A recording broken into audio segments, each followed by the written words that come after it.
भगवान बुद्ध के श्रीमुख से निःसृत अमृतवाणी का यह अत्यंत मूल्यवान अंश अपने गुरु की परीक्षा की अनुमति देता है। इसके माध्यम से भगवान बुद्ध यह अनुमति देते हैं कि अपने गुरु की परीक्षा लो, फिर स्वीकार करो। कालाम सूत्र की भांति यह भी अद्वितीय है, इसकी तुलना कहीं नहीं प्राप्त होती।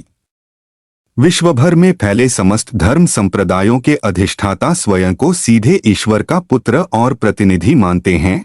श्रीमद्भागवत गीता में श्री कृष्ण स्वयं को ही सब कुछ मानते हैं और कहते हैं कि मैं ही सब कुछ हूँ, सारी सृष्टि मुझसे है, सीधी बात मैं जो चाहूँ वह करूँ, सारी सृष्टि मुझसे ही उत्पन्न है। भगवान बुद्ध यह कहते हैं कि पहले अपने गुरु की परीक्षा लो, फिर उसे स्वीकार करो। एक समय भगवान बुद्ध श्रावस्ती में अनाथपिंडक के जेतवन में विहार करते थे।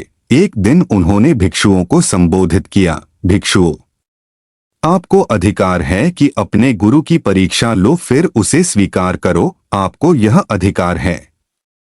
मैं इसे विस्तार से समझाता हूँ। जब कोई भी उपदेशक या धर्मगुरु गांव में आता है और वह लोगों से मिलता जुलता है, तो सभी विज्ञ लोग अनजाने में ही उसकी परीक्षा लेते हैं। भले ही वह उनके मुंह पर कुछ न कहें, फिर भी यह देखा जाता है कि अमुक गुरु या धर्मापदेशक में क्या बुराइयां हैं या क्या अच्छाइयां हैं, उन्हें कितना क्रोध आता है या वह कितन शांत हैं, उनका अपने मन पर कितना नियंत्रण है, धन के प्रति इनकी आसक्ति कितनी है। कहीं यह लोगों को बहला फुसला कर धन कमाने का कार्य तो नहीं कर रहे हैं, अपने पास धन एकत्र करते हैं अथवा नहीं, भोजन और अन्य द्रव्यों के लालची तो नहीं हैं। यदि वह वास्तव में त्यागी हैं, केवल थोड़े से ही संतोष करने वाले हैं, संसाधनों को एकत्र नहीं करते हैं, उकसाने पर भी कटुवचन नहीं बोलते हैं, हर समय शांत रहते हैं, केवल धर्म और जनकल्याण की बात ही करते हैं। इसके बाद यह भी परीक्षण किया जाना चाहिए कि धर्म उपदेशक कहीं भय से तो संन्यास धारण नहीं किए हैं,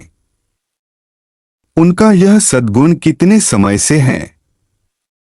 ख्याति प्राप्त करने के पहले से या उसके बाद से, जब संसाधन नहीं रहते तब लोग मजबूरी में ही सही दुर्गुणों से दूर रहते हैं, परंतु ख्याति प्राप्त होने के पश्चात जब लोगों से सम्मान, प्रतिष्ठा और द्रव्य प्राप्त होने लगते हैं, तब उनका व्यवहार बदल जाता है। आथ कहीं उनके अंदर यह सद्गुण ख्याति प्राप्त करने के बाद से ही तो नहीं प्रारंभ हुए हैं, अर्थात पहले यह किसी दोष के लिए दंडित तो नहीं हुए रहे हैं। यह भी परीक्षण किया जाना चाहिए कि उकसाने पर उनका व्यवहार कहीं प्रगल्भ तो नहीं हो जाता है। सामान्य अवस्था में जब हम संतुष्ट और प्रसन्न रहते हैं, तब शांत रहना साधारण बात है, परंतु कष्ट की स्थिति में जब हम भूखे हों या पीड़ित हों, शारीरिक कष्ट में हो, गंभीर रूप से घायल हो या जानबूझकर हमें उकसाया जाए, तब हम कितना शांत रहते हैं। यह वह सद्गुण होता है जो गुरु या शास्त्र में अनिवार्य रूप से होना चाहिए। इस तथ्य की मीमांसा अर्थात परीक्षण किया जाना चाहिए। यह परीक्षण करने के बाद धर्म श्रवण करना चाहिए।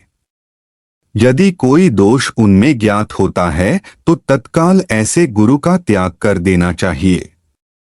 इस प्रकार भली प्रकार संपरीक्षा करने के उपरांत ही गुरु या शास्त्र से धर्म श्रवण करना चाहिए। इस प्रकार धर्म की गवेषणा होती है और अरहत की अन्वेषणा होती है। भगवान के इस तार्किक और वैज्ञानिक उद्बोधन से संप्रहर्षित हो समस्त उपस्थित भिक्षुओं ने संभाषण का अभिनंदन किया।